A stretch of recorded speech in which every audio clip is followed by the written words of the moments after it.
Okay, this is another one of Jonathan's semi-negative videos. Now, a lot of people watch this from different places in the world.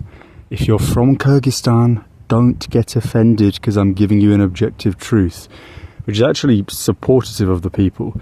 So, this is the national flag, the highest point, the panoramic, okay? And as you can see, I've just arrived. It's, you know, it's actually quite a nice part of the city. There's obviously an overview, almost a panoramic, not quite. I will show you more in a minute when I get up there to make the point that I'm about to make.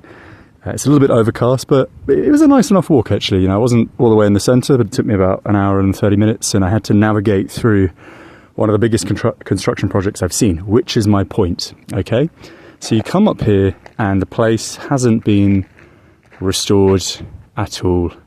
Maintained is the right word, because it's not old. It doesn't require restoration if you just maintain these things. This is a symbol of the people of the country. Ironically today, the day that I'm filming this, is the Kyrgyz national holiday and a world holiday. It's Victory Day or Patriotic Day or whatever it may be called in the Central Asian Hemisphere. In Europe it's VE Day. So this is the flag, biggest one I believe, and it's ripped as well. No one's actually bothered to provide a new one, fix it up. The sign has completely eroded, so there's no information. No one's bothered to weed it. Again, this is a symbol of the country. The light is smashed, and I'm going to reiterate my point very perfectly in a second with a maybe $100 billion construction project. So you have zero maintenance, no one's maintained it at all. In fact, I don't even think they finished it. That's the level of corruption. That's how the governments of countries have absolutely no care for the people. All smashed up. Obviously the lights don't work. This presumably, when it was built, would have been paved with stones or, you know, gravel at least, at the very least. Probably like the steps, but obviously it never made it here because people steal money. So going up to the flag, I hope people don't think my videos are always negative, but I think it's a very good point to make. This here is in the capital city of Kyrgyzstan, and this represents the country. This is the symbol of the people with the tunduk there, which is what you get at the roof of a yurt. It's kind of the cross beams that maintain the stability of the yurt, and you can look up into the sky in the traditional ones. If you're not from Kyrgyzstan, that might be a little novel fact. And yeah, this isn't something that's specifically in Kyrgyzstan. Again, people that watch videos on YouTube get really angry and passionate when I'm actually showing you how corrupt people are in positions of authority. And I do these videos in every country, including my own. Every single country. So this is a view over Bishkek, and all of this you can see here. I just had to navigate through this because actually, for the most part, no one's bothered to construct a road or a walkway up to this point, because all of this is a giant new development project. And I want to do a video about this development project, because I promise you what this means for Kyrgyzstan is a mass migration of people to this country that are non-Kyrgyz, because this is one of the biggest development projects I've seen in a country this size and in a city this size. Bishkek isn't a particularly big city by global standards for a capital. And, you know, when you account for the fact that most of these are sky rises, the number of people that can be populated in this brand new project, I mean, it goes as far as the eye can see. I try and zoom in a bit. My camera is really not good, and I think it's a little bit blurred up. But this is vast, and this is like Western money. I'm assuming it's Russian money. I mean, I've seen Russian flags there, but the question is, who's this going to house? Now, I will do a slight tangent. There is no such thing as countries, and I've said that before. You can choose to believe it or not. It doesn't really matter. There's a city in the Fergana Valley in Uzbekistan, begins with N, I've forgotten the name now, and it's kind of a city that you wouldn't visit as a tourist. There's nothing really interesting there. Places like Fergana itself and Kokand in Uzbekistan and Osh in Kyrgyzstan have more to see. But this city now has dozens of flights a day from Pakistan and India, and it's not because the labour is required for infrastructural projects. The idea is the movement of people, and that's always going to be the case. And, you know, India, as one example, has 1.45 billion people apparently now. And, you know, if you took 2 million just from India, and I'm not, you know, specifically saying India is the only country where there's a mass migration of people, but given that it's the biggest country in the world, along with China for population, it's one of the most impactful, and a lot more Indians migrate than Chinese. Pakistan, Bangladesh, lots of countries in the world. But if you put just 2 million people in every country in the world from India, India would still be the second biggest country in the world. However, the countries that would allow for the intake of those 2 million persons would, in effect, lose 50% of their citizenry to a foreign migratory pattern. And many of these smaller countries, that could represent 30, 40, 50% in excess of that for island states of their entire national identity. So do you see my point?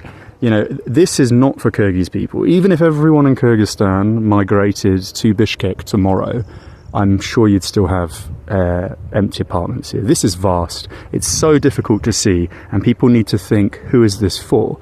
Now, a lot of Russians migrated, but many Russians went back. And this certainly isn't for Russians, I promise you that. And this certainly isn't for Kyrgyz people, I also promise you that. Russia's actually a very small country when you account for adults, given its land mass, and given that a lot of Russian-speaking countries can accommodate Russian people.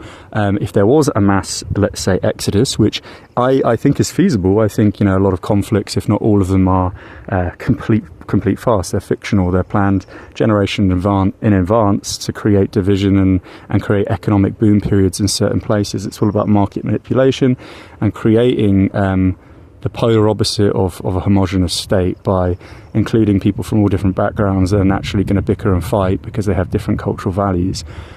This is vast. But my point with this video is, if you're watching, and if you're from Kyrgyzstan, don't get offended, this is hundreds of billions of dollars. Just these construction projects alone are hundreds of billions of dollars. You have brand new fancy cafes everywhere, just like any other country. But my point is, how much does it cost to just maintain this? Maybe a few thousand euros a year. Really, that's how much it would cost. If you just maintain this, it's a symbol of the country. And you can see it throughout Bishkek, especially on a clear day. And look, the lights are broken. No one's bothered weeding it. It's all chipped to bits. Look at this. This, presumably... Maybe not all of it. Look, there's a road curb there. They didn't even finish this. They didn't even pave, with these blocks, the path up to the symbol of the country. And that just gives you an idea of how corrupt people are. If you really were an official in a position of authority elected by the people, which doesn't happen anywhere in the world, pretty much. It doesn't happen anywhere. You'd think at the base, just for a publicity stunt, just for an egotistical publicity stunt, something like this would look good for your patrons, for your voters, for your constituents. Come up here, smash a few $1,000s of your own money, maybe dig something with a spade, get a couple of photographs. But no, they can't even do that. That's how greedy they are. No one's probably come up here. Clearly nobody from the government in Kyrgyzstan has ever come up to the panoramic, or it's proclaimed the panoramic point, it's not quite. Well, I suppose it is if you include that. And just look, no one gives a fuck. No one gives a fuck. And for a few $1,000s, when all of that is hundreds of billions of dollars worth of brand new development project right there. It's a perfect summary of what happens in almost every country in the world. It's all a scam. So, next time you put a flag that represents your country next to a future political candidate, remember, they don't give a fuck about you.